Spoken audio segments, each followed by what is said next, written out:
sebenarnya puasa tu nak bentuk hati. Allah bukan pandang puasa tu, Allah pandang hati yang ikhlas berpuasa kerana Allah. Sebab itu syaitan ni dia punya kerja, orang baik-baik macam nak perasan baik, nak sebut orang baik-baik macam kita, contohlah kan, insya-Allah lah kita orang-orang, bukannya nak perasan, kita doakan kita orang yang baik. Dia bukan hasut jangan puasa, jangan puasa. Dia bagi je puasa, kerja dia selepas puasa, untuk merosakkan puasa. Itu kan Nabi sebut, kamil shaimin, betapa ramai orang berpuasa, laisa lahu min siyami, tak dapat apa-apa daripada puasanya, tak dapat pahala, sia-sia. Illal ju' wal atash, kecuali lapar dan dahaga. Lepas tu Nabi sebut betapa ramai orang yang bangun malam ahli qiyamul lail, tak dapat apa-apa melainkan letih dan mengantuk saja. Sebab apa? Orang yang begini kita akan diuji dengan keadaan, kondisi masing-masing. Orang yang banyak baca Quran diuji dengan baca Quran dia yang banyak tu. Dia rasa ujub, kagum dia boleh baca 1 juzuk sehari. Dia rasa kagum dengan dia boleh habiskan 30 juzuk dalam tempoh seminggu, 2 minggu contohnya. Subhanallah. Orang yang malas diuji dengan malas lah. Bukannya orang yang malas kata tak apa, walaupun saya baca semuka surat seminggu, tapi ikhlas kerana Allah. Tak boleh. Kalau ikhlas kerana Allah, mesti buat apa yang Allah suka. Allah sangat suka kita memperbanyakkan baca Al-Quran. Jadi berhati-hati. Orang yang tak puasa lagi jangan kita hina. Kan, walaupun dia ustazah. Ustazah dah start belum? Belum lagi. Ustazah pun belum lagi. Contohlah kan. Ikutlah siapa-siapa ke, budak ke, orang yang kita rasa ni, kita bimbang ibadah yang kita buat bukannya menjadikan kita orang tawaduk, jadi takabur dengan ibadah kita. Na'udzubillah min zalik. Jadi kita cuma mendoakan insya-Allah mudah-mudahan boleh habis.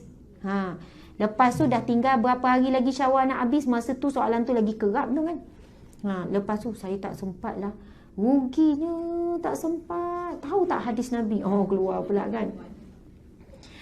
Ya, kalau kita baca hadis Nabi SAW bab puasa 6 ni, sesungguhnya puasa 6 di bulan Syawal itu menyamai puasa selama setahun. Kalau siapa baca jawapan Dr. Zulkifli Al-Bakri tentang soalan, boleh tak gabung puasa Syawal dengan puasa fardu, puasa qada? Boleh tak? Dr. Zul bawa dua kan? Dua pendapat. Baca tak tu? Kena baca daripada awal sampai akhir. Jadi pendapat, dia bawakan dulu pendapat yang pertama mengatakan boleh, dibenarkan. Boleh saja gabung puasa fardu dan juga puasa qada dan puasa sunat Syawal. Boleh gabung, tak ada masalah. Itu juga pendapat ulama yang muktabar, ulama besar. Lepas tu pendapat juga ulama mutaakhirin yang akhir ni lah, contemporary. Kemudian memang yang afdalnya adalah diasingkan. Memang itu yang afdal. Walau bagaimanapun memang ada pendapat yang mengatakan tak boleh digabungkan. Dan untuk kita pegang boleh gabung, itu tak ada masalah. Jadi berhentilah kita duduk takwil-takwil untuk bergaduh lagi siapa yang gabung. Lepas tu timbul persoalan lain pula. Ada yang datang itu kat rumah saya, dia kata, ustazah, saya niat puasa sunat. Kalau ustazah ada masak sedap, saya buka. Kisah benar ni maksudnya tengok juga, kalau rasa tak kuat tu, rasa nak makan tu kan, sebab puasa sunat tak apa kan buka. Saya kata ya memang tak apa, sebab tu saya tak niat puasa qada. Boleh ke? Sedangkan ada yang perlu di qada. Faham tak? Tadi tu isu yang pertama tadi dah jelas, boleh gabung. Isu sekarang ramai juga yang tanya saya, boleh tak nak niat puasa sunat Syawal je, bukan niat qada? Sebab kalau niat qada tak boleh buka. Alasan tak tidak mampu menahan godaan makanan tak boleh. Sebab ia adalah puasa wajib, puasa qada. Kan?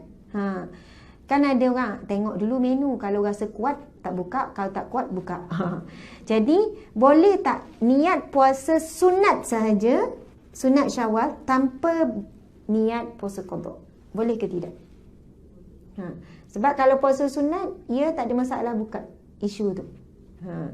Jadi jawapannya, kalau kita tengok, memang banyaklah jawapan yang diberi oleh para ulama dan sebagainya. Ada yang kata makruh, maksudnya boleh tapi makruh. Lepas tu yang kedua, boleh harus saja. Sebab ia pergi kepada riwayat Sayyidatina Aisyah. Aisyah, dan riwayat ini riwayat yang sahih. Sayyidatina Aisyah sendiri sebut, aku pernah menangguhkan puasa qada sehingga Sya'ban. Maksudnya Sayyidatina Aisyah menangguhkan puasa qada sampai Sya'ban. Sya'ban, Rejab, Sya'ban, Ramadan kan. Sebelum masuk Ramadan tu baru qada puasa ni. Jadi para ulama kata Aisyah mustahil untuk Sayyidatina Aisyah tidak menunaikan sunat Syawal. Jadi berhujahkan itu, dan ada beberapa dalil-dalil yang lain menyatakan dibenarkan harus kalau niat puasa 6 Syawal saja tanpa digabungkan. Sebab ada yang berhujah kata tidak dibenarkan sebab apa? Hutang. Puasa fardu itu adalah wajib, kira berhutang dengan Allah, wajib bayar hutang dulu, barulah buat yang sunat. Betul atau tidak? Sama juga perbincangan tentang orang tanya, dia ada banyak puasa qada. Dah 10 tahun dia tak semayang. Lepas tu dia insaf, dia baru nak semayang. Jadi boleh tak dia buat solat sunat duha? Sebab dia kata ada orang kata, kalau qada tak habis, qada dulu sampai habis. Kalau nak solat sunat duha tu, lebih baik solat qada sebab ada hutang lagi, wajib bayar hutang. Sebenarnya boleh saja. Sebab solat sunat ni kita faham dia akan melengkapkan yang fardu. Solat sunat melengkapkan solat fardu. Kemudian puasa sunat melengkapkan puasa fardu. Sedekah akan melengkapkan zakat. Umrah akan melengkapkan haji. Semua amalan sunat dia akan melengkapkan yang fardu. Jadi bab solat pun nak tunggu dia habis qada bawa solat sunat, dia terlepas pula pahala solat-solat sunat yang sangat dituntut. Betul atau tidak? Solat tahajudnya, solat taubatnya, solat tasbihnya, macam-macam. Kau nak habiskan qada dulu. Jadi qada pun dibuat, solat sunat pun dibuat. Bukanlah dikatakan kena habis qada dulu barulah buat yang sunat. Jadi saya kira insya-Allah jelas ya tentang beberapa persoalan tu. Jadi ada nak tanya soalan tak? Kalau ada rasa nak tanya soalan boleh tulis pas. Yang berkenaan. Jadi insya-Allah mudah-mudahan kalaulah ada jawapan yang lebih tepat di sana, kita nak pegang jawapan lain terpulang ya.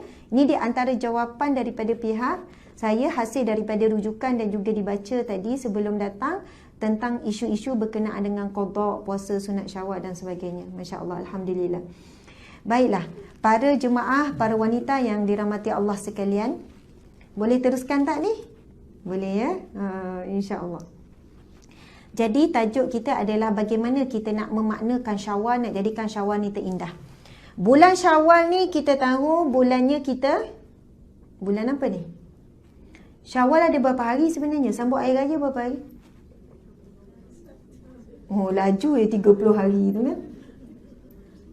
Syawal sebenarnya ucap sama Hari Raya Aidilfitri berapa hari? Oh, sehari je. Orang KKL memang sehari je. Okey, memang betul kalau ikutkan satu hari itulah. Ada yang kata 2 hari saja. Raya pertama, raya kedua kan. Kalau ikut dalam Islam, hari raya pertama itulah kan. Yang ada solat, sunat, Syawal dan sebagainya, masya-Allah. Okey. Lepas tu kehidupan katanya seperti biasa. Sebenarnya memang biasa je lah selalu kan. Kehidupan macam normal biasa.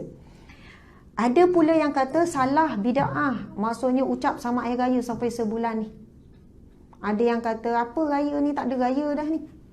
Macam tu kan. Ni ucap Hari Raya lagi tak ni? Kan takut nak ucap Ustazah sama Hari Raya. Uruf kita, kebiasaan kita kan, raya ni berapa lama? Ya ke sebulan? Habis Syawal lah, habis Syawal sebulan. Tapi saya ingat tahun lepas dah lebih, Syawal pun ada rumah terbuka lagi. Perasan tak? Sebab tak cukup tarikh. Tak cukup Syawal. Asal dia nak buat, bertemu dengan orang. Lepas tu gini. Habis Syawal tu dia buat lagi, jemput ya rumah terbuka. Jadi, Masya Allah, tak ada masalah dengan ucapan sama Hari Raya. Walaupun Syawal, walaupun sampai dah 30 Syawal dan sebagainya. Itu sekadar ucapan biasa saja. Bukannya ucapan yang melibatkan iktikad ataupun melibatkan kita yakin ia diberi pahala ke, ataupun dia diberi pahala tu dari segi kita hubung silaturahim. Banyaklah pahala sebenarnya. Kita buat jemputan. Ni lagi orang tunggu gaji baru buat rumah terbuka, jadi lambat sikit habis rumah terbuka nanti ni.